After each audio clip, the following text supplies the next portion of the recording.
certain things, and I went along with it. In terms of chain of command, I was number 4 out of 5. Dr. Thompson talked about destruction of documents, and that in fall of 2002, there was a meeting with a trash can rolled in, and they selected documents to be destroyed.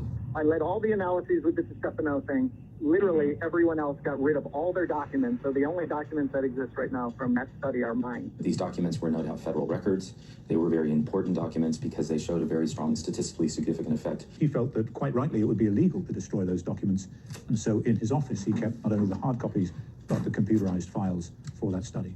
There was a dramatically different result presented before and after the time frame that Thompson alleged that these data were destroyed. If I never had the documents before October 2002, there would be nothing that would show that they actually had the results in hand and they decided to destroy those results. I filed a formal complaint to the Office of Research Integrity and the Department of Health and Human Services. I heard back not long after the complaint was filed, and the letter basically stated that every co-author except for Dr. Thompson denied that any such meeting was scheduled. They denied that any material was destroyed or thrown away. They were calling Dr. Thompson a liar. It was their word against his. Dr. Thompson predicted that this would happen. There's things I haven't even shared with you because I can't prove it. And that's what I struggle with. I don't want to share things with you that I can't prove, that there aren't hard records, because I am worried that the other 4 people will collude and say, no, that's not true. Dr. Thompson provided meeting notes to me for precisely the time where the co-authors are claiming that no meeting took place. That's what I keep seeing again and again and again, where these senior people just do completely unethical, vile things, and no one holds them accountable. So look, once you have the data, a scientific study like this is a relatively simple process. You just run the data, you get the results, and then you publish those results in a paper. In their own analysis plan, this study was only supposed to take 6 months, from May 2001 to December 2001. So if they weren't destroying data, why did this study end up taking 4 years? The question everybody needs to be asking the CDC is what the heck happened between October 2002 and February of 2004? The reason you don't see anything else circulating on the study, it was 5 of us behind closed doors for 2 years. Wow.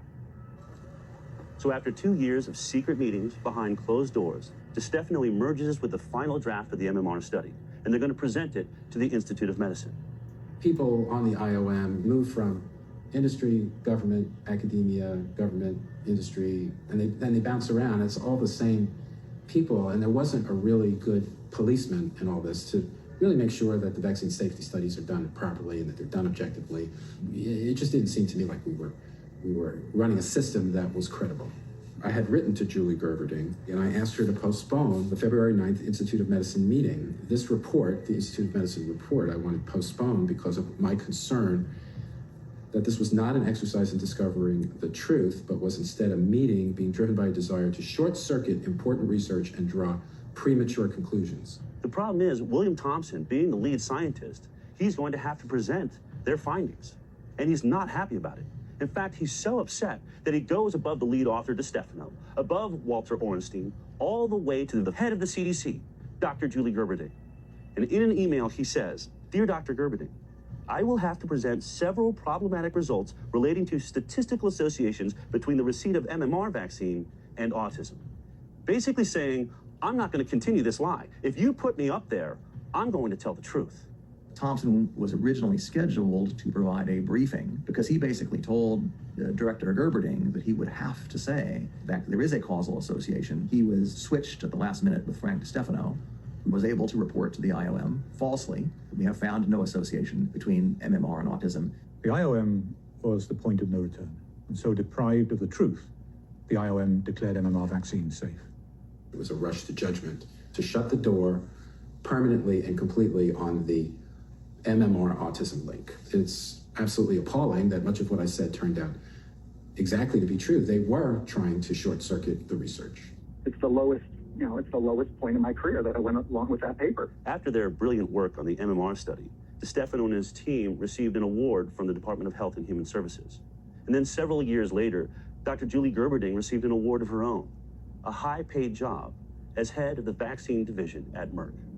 Clearly, Merck appreciated the work she had done investigating their vaccine.